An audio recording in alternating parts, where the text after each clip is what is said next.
क्या बिहार में नीतीश कुमार एक बार फिर से पाला बदलने वाले हैं? क्या बिहार में नीतीश कुमार एक बार फिर से बीजेपी के साथ आने वाले हैं? क्या आरजेडी और जेडीयू के बीच बिहार में सब कुछ ठीक ठाक नहीं है, उनके रिश्ते सामान्य नहीं हैं? ये कुछ ऐसे सवाल हैं जो आजकल बिहार की राजनीति में चर्चा का केंद्र बने हुए हैं और इन चर्चाओं को हवा मिली है गृहमंत्री अमित शाह के एक अखबार को दिए इंटरव्यू में, जिसमें नीतीश कुमार के एनडीए में वापसी के सवाल पर अमित शाह ने कहा कि अगर और मगर से राजनीति नहीं चलती है, लेकिन अगर ऐसा कोई प्रस्ताव आएगा तो उस पर विचार किया जाएगा। और उसके बाद राजनीतिक घटनाक्रम बिहार में कुछ ऐसे शुरू हो गए जिससे इन अटकलों को हवा मिलने लगी। गृहमंत्री अमित शाह के बयान के बाद लालू यादव और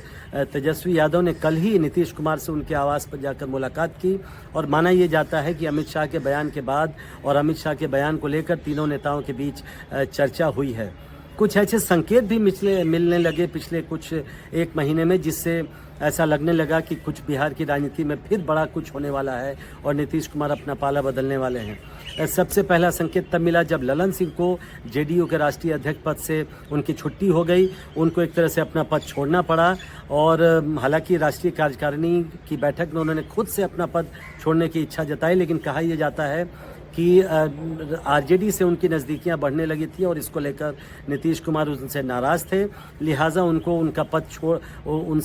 पद छुड़वाया गया है, उनको अपना पद छोड़ना पड़ा। दूसरा संकेत तब मिला जब इंडिया गठबंधन के भीतर बिहार में सीटों के बंटवारे को लेकर जब बातचीत शुरू हुई तो जेडीयू ने ये कहते हुए अभी तक बातचीत में हिस्सा नहीं लिया है कि 17 सीटों पर उसने पिछली बार चुनाव लड़ा था और 17 सीटों पर उसका फिर से दावा बनता है और इसलिए सीटों के बंटवारे पर आरजेडी और कांग्रेस के बीच बातचीत होनी चाहिए। जेडीयू का दावा 17 सीटों का ही है और वो बातचीत में हिस्सा नहीं लगी, तो लिहाजा एक तरीके से उन्होंने शर्तें रख दी सीट बंटवारे पर बातचीत से पहले ही।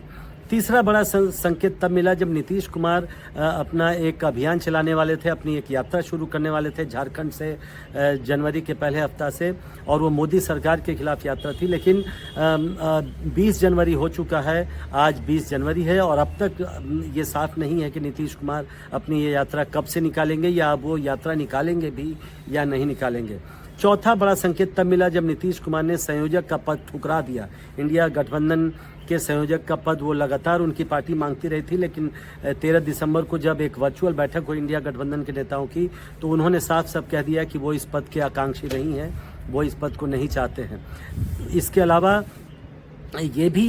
कहा जा रहा है बिहार की राजनीतिक गलियारे में कि जेडीयू और बीजेपी के प्रवक्ता एक दूसरे पर सीधे सीधे हमला करने से बच रहे हैं किसी भी मुद्दे पर। तो ऐसी घटनाएं घटी हैं पिछले एक महीने में, जिससे ये चर्चा और ये अटकलें फिर से तेज हो गई है और इन अटकलों को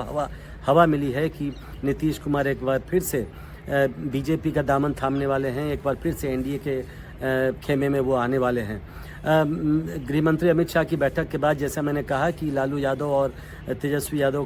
की नीतीश कुमार से मुलाकात हुई और उसके बाद चर्चा और भी तेज हो गई है कि क्या दोनों पार्टियों के बीच में